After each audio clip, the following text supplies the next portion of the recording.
ராஜ நர்த்தகி. அத்தியாயம் 1. பாண்டிய நாட்டிலிருந்து நர்த்தகி ஒருத்தி வந்திருக்கிறாள். அரசவையில் ஆட அனுமதி கோருகிறாள் என்ற செய்தி எட்டியது பாஸ்கர ரவிவர்மனுக்கு.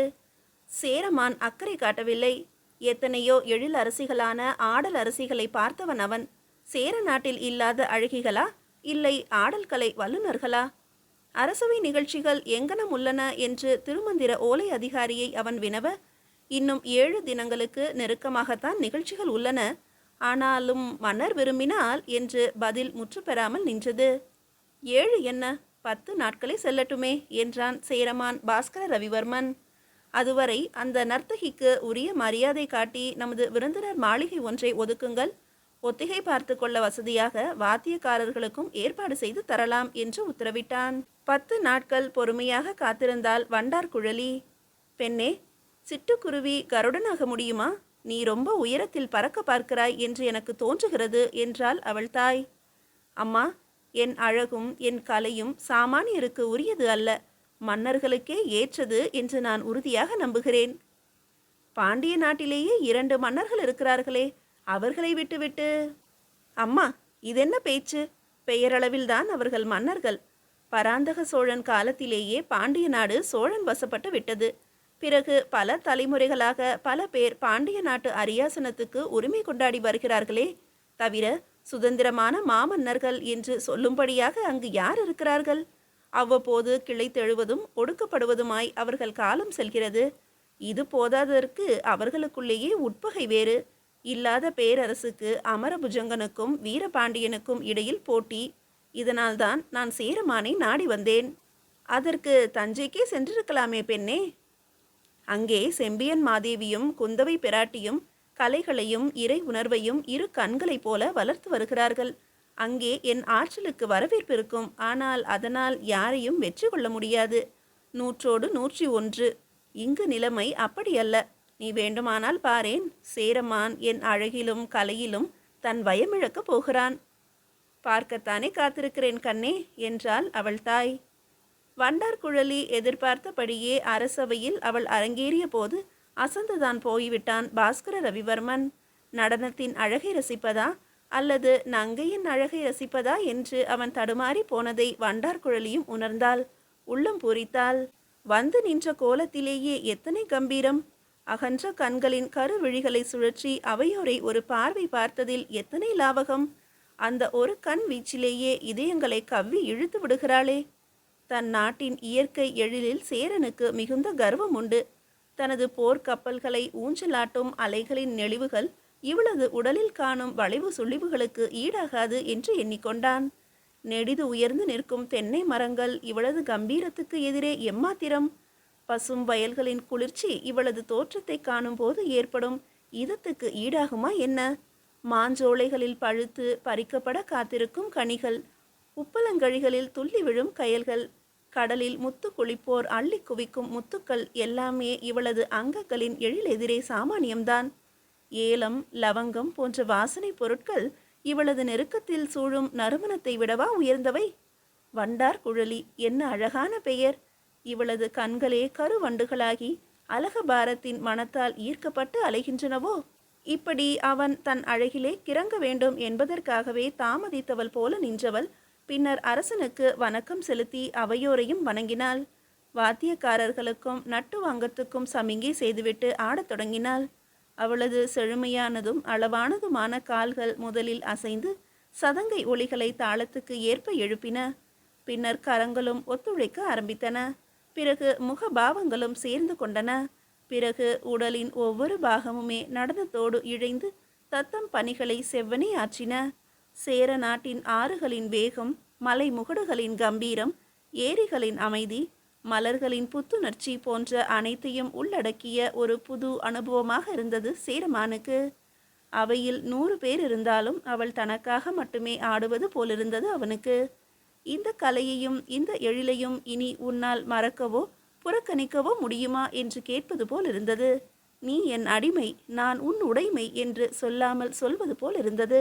எத்தனை நாழிகை சென்றதோ அவனுக்கே தெரியாது. ஒரு கட்டத்தில் ஆவேசமாக, போதும் நிறுத்து என்றான் மன்னன். அனைவரும் திடுக்கிட்டு திகைக்க, வண்டார்குழலி, இதற்கு மேல் நீ ஆடினால் என்னால் தாங்க முடியாது. அவையோரும் தாங்க மாட்டார்கள். ஏன் இந்த அரண்மனையும் நகரமுமே நாடுமே தாங்க மாட்டா. இப்படி வா என்றான். ஆடி களைத்த பெருமூச்சுக்களால் மட்டுமின்றி மன்னன் சொல் கேட்டு விம்மிதமுற்றதாலும் பொங்கி தணியும் நெஞ்சங்களுடன் அவள் மன்னனை நெருங்கினாள். தன் கழுத்தில் இருந்த முத்து மாலைகளை எண்ணி பாராமல் அள்ளி எடுத்தான் பாஸ்கர ரவிவர்மன்.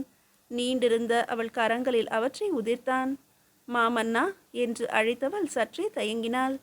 என்ன வேண்டுமோ கேள் என்று பணித்தான். தங்கள் ஆதரவு என்றென்றும் வேண்டும்.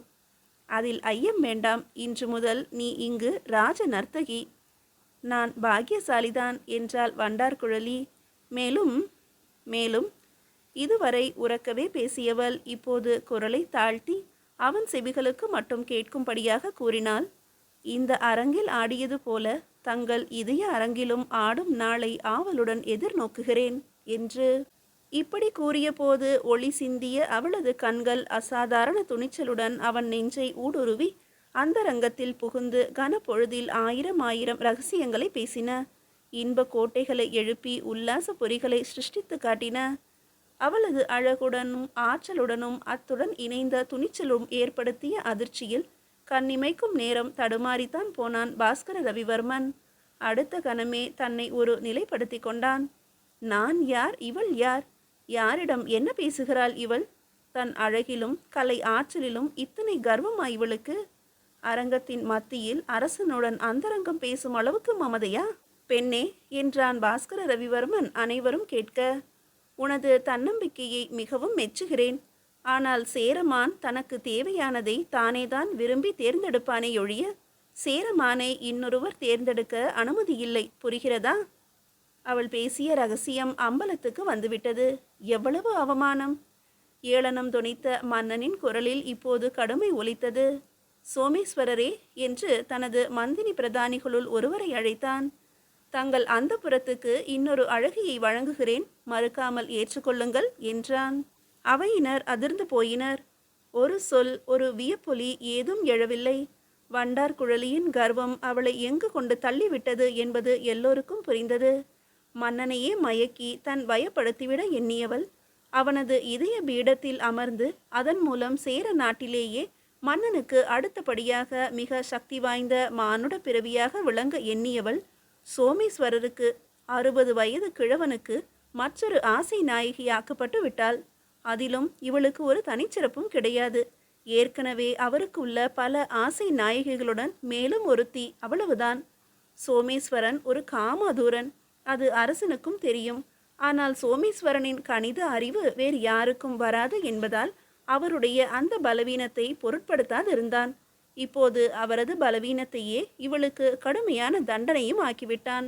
சோமேஸ்வரன் ஓரடி முன்னால் வந்து மன்னனை அடிபணிந்து வணங்க, வயதான அவனது தோற்றத்தை கண்டவுடன் வண்டார்குழலி தன் துர்பாகியத்தை புரிந்து கொண்டாள்.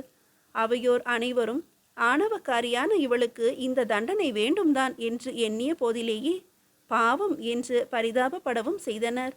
ஆனால் வண்டார்குழலிக்கோ அவையில் அத்தனை பேரும் தன்னை பரிகசிப்பதாகவே தோன்றியது.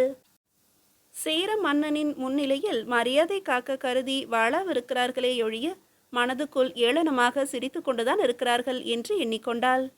மன்னவா, தாங்கள் தகுதி அறிந்து தக்க காரணத்துடன் தான் எதையும் செய்வீர்கள் என்ற நம்பிக்கையில் அன்பு பரிசினை நன்றியோடு ஏற்கிறேன் என்றார் சோமேஸ்வரன்.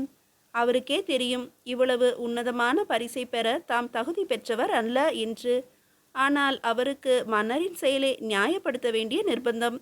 தான் மட்டும் கர்வத்துடன் பேசாமல் அமைதி காத்திருந்தால் சேரமானே விரைவில் ஒரு நாள் தன்னை நாடி வந்திருப்பார் என்பது இப்போது வண்டார்குழலிக்கு புரிந்தது. ஆனால் என்ன செய்வது? அழகும் ஆற்றலும் உருவாக்கிய ஆணவம் அதிகார ஆசையையும் தூண்டிவிட வாய் துடுக்காக மன்னனிடம் சமய சந்தர்ப்பம் அறியாமல் பேசியாகிவிட்டது. பின் விளைவுகளை இனி ஏற்பதை தவிர வேறு வழி? அவளுக்கு தன்னிடமே கோபம் வந்தது. அதற்கும் மேலாக தன்னையும் தன் கலையையும் இப்படி இழிவுபடுத்தி அவமானத்துக்கு உள்ளாக்கிய சேரமான் மீது ஆத்திரம் பற்றி கொண்டு வந்தது. மீதியை அடுத்த அத்தியாயத்தில் காணலாம்.